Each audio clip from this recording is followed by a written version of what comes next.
இன்றைக்கி பார்த்திங்கன்னா சண்டேக்கு என்ன செய்யலாம் அப்படின்னு யோசிக்கும்போது ஃபிஷ் சாப்பிட்லான்னு சொல்லிட்டு ஒரு பிளான் பண்ணிவிட்டு நாங்கள் நேராக உக்கடம் கிளம்பிட்டோம். உக்கடம் கிளம்பிட்டு என்ன பண்ணோம் பார்த்திங்கன்னா, போயிட்டு நல்லா ஃபிஷ்ஷு ஃப்ரெஷ்ஷாகவே வாங்கிட்டு வரலாம் அப்படின்னு சொன்னோம். ஏன்னா மோனியும் ரொம்ப நாள் ஆகுது உக்கடம் சைடு கூட்டிக்கிட்டு போய். சரி போகலாம் அப்படின்னு சொல்லிட்டு நாங்களும் கிளம்பிட்டோம்.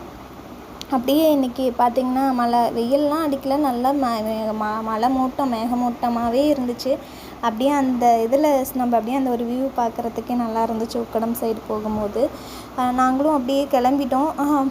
போகிற வழியில் மோனி வந்து என்னம்மா கடல்லாம் இருக்குது அப்படின்னு சொன்னால், ஆமாம் மோனி கடல் தான் சொல்லி ஏமாற்றிட்டு அப்படியே கூட்டிகிட்டு போனோம். ஒரு வழியாக நாங்கள் ஹோல்சேல் மார்க்கெட் உக்கடம் போக கிடையாது, ரீட்டைல் மார்க்கெட் இந்த பக்கம் நவீன அங்காடின்னு சொல்லியிருக்கு, அங்கே நாங்கள் போவோம். எப்பயும் ரெகுலராக அங்கே தான் போவோம்.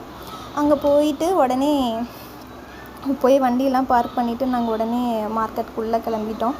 உள்ளே போய் பார்த்தா நல்ல கூட்டம், ரஷ்ஷாக இருந்துச்சு.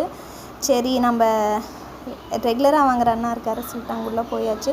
போனோடனே என்னென்ன இருக்குதுன்னு சொல்லிட்டாங்க. இந்த டைம் நான் கண்ணாடி பாறை ட்ரை பண்ணலான்னு சொல்லிட்டு கண்ணாடி பாறை வாங்கினேன். மோனியும் போயிட்டு கொஞ்சம் ஃபிஷ்ஷெல்லாம் எடுத்து எப்படி இருக்குன்னு அரேஞ்செலாம் பார்த்து பண்ணிகிட்டு இருந்தா. அவள் சைஸுக்கே ஒரு மீன் எடுத்தா, ஆனால் அவளால் தூக்க முடியல, பயம் அவளுக்கு. அப்புறமா நான் கண்ணாடி பாறை 2 kg சொல்லிட்டு அப்புறம் நண்டு ஒன்று வாங்கினோம். அப்புறம் அவள் கூட கொஞ்சம் நேரம் நண்டுக்கு அவள் பளிச்செல்லாம் காமிச்சிட்டு இருந்தா, இப்படி பண்ணுது அப்படி பண்ணுதுன்னு சொல்லிட்டு.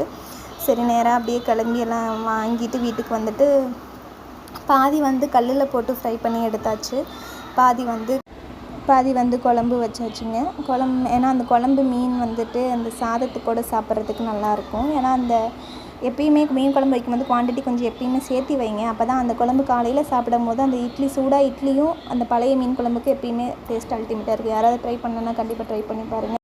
நல்லா ரெய்னி சீசன் வேறு ஸ்டார்ட் ஆகிடுச்சு. இதுக்கு மேலே எல்லாம் ப்ரிகாஷனாக இருக்க ட்ரை பண்ணிக்கோங்க. ஏன்னா ஃப்ரிட்ஜ் ஐட்டம்ஸு ஜில்லுன்னு சாப்பிட்றதெல்லாம் தவிர்த்துக்கிறது நம்மளுக்கு நல்லது, நம்ம கூட இருக்கிறவங்களுக்கு ரொம்ப நல்லது. சளி பிடிக்காமல் பார்த்துக்கோங்க. ஆல்ரெடி வீசிங் இது மாதிரி ரெகுலர் மெடிசன்ஸ் எடுத்துகிட்டு இருக்கிறவங்க கம்பல்சரி கரெக்டாக மெடிசன்ஸ் எடுத்துக்கோங்க. ஏன்னா ஃப்ளூ வைரஸ் நிறைய இப்போ பரவிட்டுருக்கு. ரெகுலர் ஃபீவர், வாமிட்டிங், டிசென்ட்ரி இது மாதிரி இருந்துச்சு. அப்படி இருந்தால் உடனே போய் டாக்டரை பாருங்கள். ப்ரிகாஷனாக இருந்துக்கோங்க. தண்ணி நல்லா சுட வச்சு ஆற வச்சு குடிங்க. வருமுன் காப்பது ரொம்ப நல்லது.